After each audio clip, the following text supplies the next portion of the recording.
Госпожо Вукаровска, ви благодарам за ова интервју. Како ја оценувате 2023 година во поглед на даночните приходи? Прелиминарните податоци покажуваат дека има одредено потврлување од 3,5% во наплатата на ДДВ, а мали отстапки има и кај данокот на добивка и данокот на личен доход. На што се должи тоа? Најпрвен сакам да направим едно резиме спрема вашите гледачи. Она кое што го имаме собрано како вкупен приход, даночен вкупен приход за 2023 година е во износ од 114,2 милиарди денари, за што искрено и јас и лидершипот овдека во управата за јавни приходи сме задоволни од оваа наплата.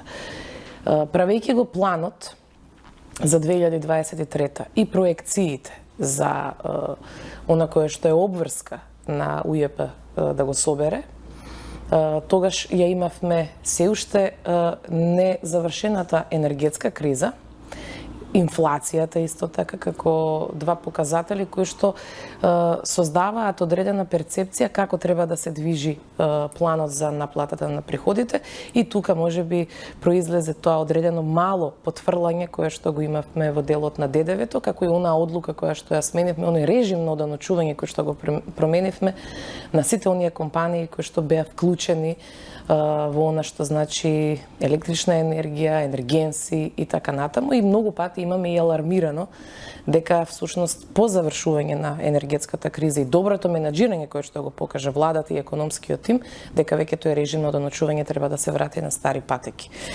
Ако направиме споредба со наплатата на ДДВ-то во претходните 2 години, имаме повисока наплата во однос значи, на 2022 за 8,16%, 20,37% имаме повеќе наплатено во споредба со 2021, скоро 50% во однос на 2020 година. Меѓутоа, ова се податоци на кои што искрено работевме секој во својот домен, сите сектори во рамки на управата за јавни приходи, и задоволна сум што имаме и доста доброволно усогласување, повеќе од 95% од страна на компаниите, граѓаните и сите оние кои што представуваат даночни обврзници. Добро, на споредбата со годините претходно треба да напоменеме дека ја правиме и во период кога имаше и пандемија, така што апсолутно да, тоа очекувано беше дека тогаш приходите ќе се намалат. Беше и да не заборавиме дека ДДВ-то покрај тоа што го наплаќаме, секако дека и го враќаме. Така да сите сегменти се тие, ова не ни дава било каква оправданост, меѓутоа ни дава еден вид на и поголема обврска и одговорност и во 2024 да продолжиме со истата тенденција да ги собереме приходите најдобро што можеме и умееме. Какви се тогаш прогнозите за 2024 и од што ќе зависи динамиката на полнење на државната каса? Значи, приходите од јавни давачки во надлежност на управата за јавни приходи, односно даноци и придонеси, бидејќи тие се двете ставки кои што ги собираме, планирани се 247 милиарди прилика, и тие се за 11,08% повисоки од она кое што го имавме планирано за 2023. Значи, можем да кажем еден нов предизвик, нова обврска и секако огромен број на наши реформски процеси кои што ќе овозможат да успееме да направиме на приходната страна да биде навистина во кондиција. Приходите од даноци кои што ги администрира управата за јавни приходи се планирани во износ од 131,3 милиарди денари, односно данокот на добивка во износ од 19,4 милиарди денари, данокот на личен доход 31,1 милиарда денари и данокот на додадена вредност од 80,7 милиарди денари. Највисоко учеството е на данокот на додадена вредност со 61,46%, потоа следи данокот на личен доход со 23,7% и данокот на добивка со 14,84%. Значи, управата за јавни приходи во буџетската страна, односно приходната страна на буџетот 67,58% има обврска да собере, од кои што даноците учествуваат со 53,16%, а придонесите со 46,84%. Добро, што покажуваат последните контроли на инспекторите на УЈП? Колку граѓаните и фирмите редовно си ги плаќаат даноците. Например, последните податоци од така наречената црна листа на даночни должници покажува зголемување на даночниот долг и кај граѓаните и кај фирмите. На што се должи тоа?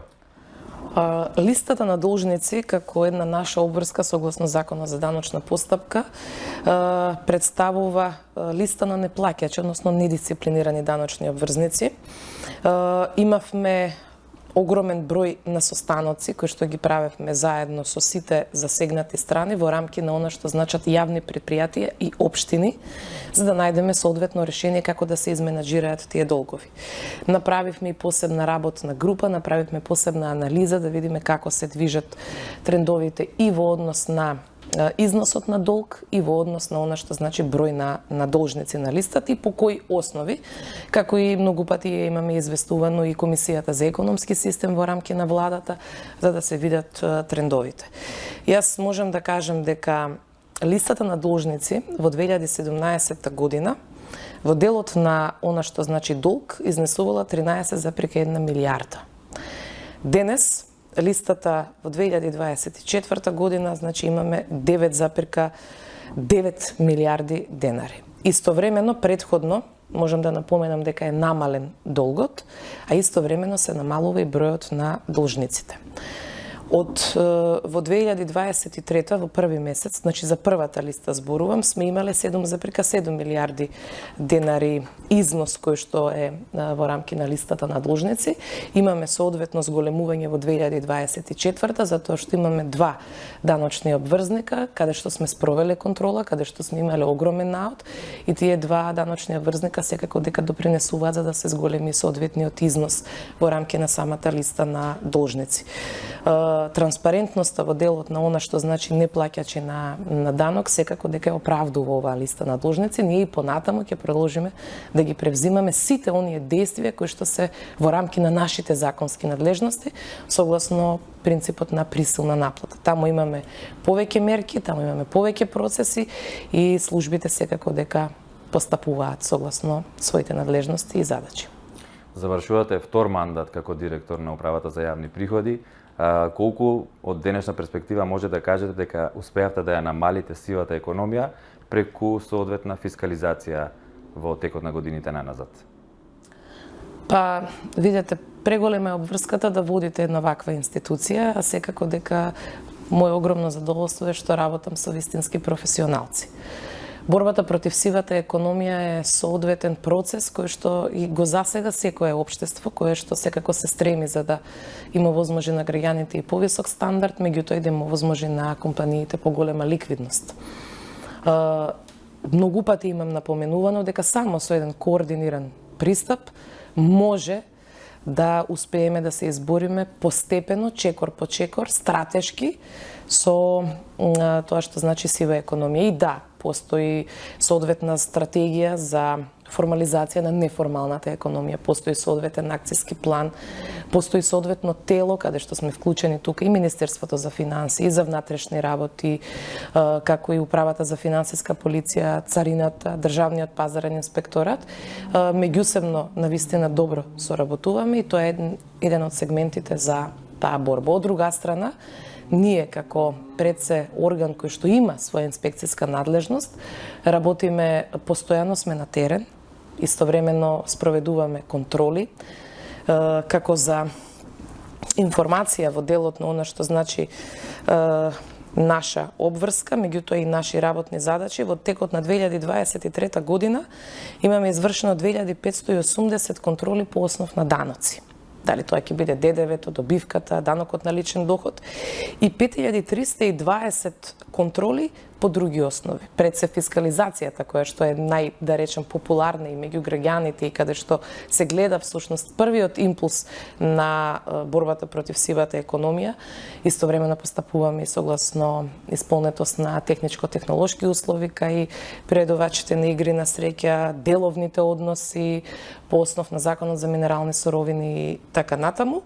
И од овие 5320 контроли, 4257 се основна закон за регистрирање на готовински плаќања.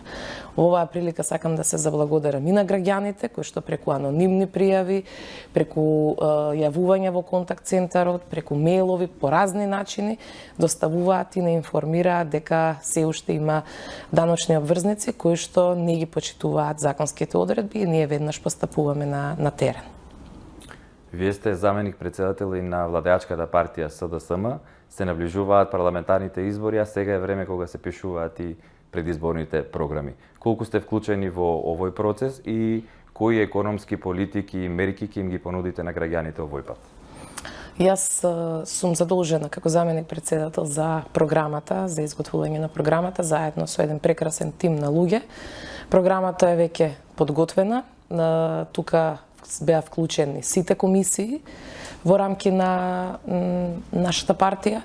Истовремено беа вклучени различни други поединци, различни чинители, различен дел од представници од невладиниот сектор, сите засегнати страни, различни целни групи, за различни проблеми ги консултиравме, меѓутоа не ги заборавивме и оние наши приоритети кои што сме ги имале и показатели во претходните две програми, она за парламентарните во 2016, како и последната од 2020 можеме. Горда сум на тоа што успешните политики на СДСМ, значи зголемената просечна плата, зголемената минимална плата, зголемената пензија, огромниот број на мерки кои што ги имавме и во рамки на социјалата, истовремено се боревме и со корона кризата, се боревме со енергетската криза, можем да кажем дека ќе обстоиме на она што значи успешност и понатаму ќе се бориме за принципот враќање пари назад кај граѓаните, повисокиот стандард, имаме навистина разновидни економски мерки, меѓутоа сите тие во дослуг со граѓаните, со засегнатите страни, со коморите ќе ги испрезентираме во наредниот период во рамки на изборната кампања. Кога ќе ја промовирате изборната програма или се уште не се знае? Изборната програма најчесто како принцип во СДСМ се промовира на истиот конгрес кога ќе бидат и представени и пратеничките листи. Конкретно за даночната политика, какви новини предвидува изборната програма во овој дел? Се спомнува ли воопшто прогресивниот данок, данок на луксус, нешто што порано се зборуваше во вашата партија? Значи, заштитен знак на секој даночен систем е известноста, предвидливоста и стабилноста. Ние ќе продолжиме и понатаму да се стремиме во овие рамки, како што сме се стремеле и до сега. Даночната политика, даночниот систем не може да бидат инструмент на било која политичка партија за да може да промовира било какви мерки и затоа никој пат СДСМ не одел на линија на популизам во делот на она што значи даночна политика, бидејќи всушност преку соодветен широк консензус ќе разговараме на повеќе отворени и на повеќе, да речеме, прашања кои што ги засегаат буквално сите. Само преку дебата ќе може да се разговара на најразлични прашања. Така и функциониравме во рамки на она што значи програмски дел на СДСМ.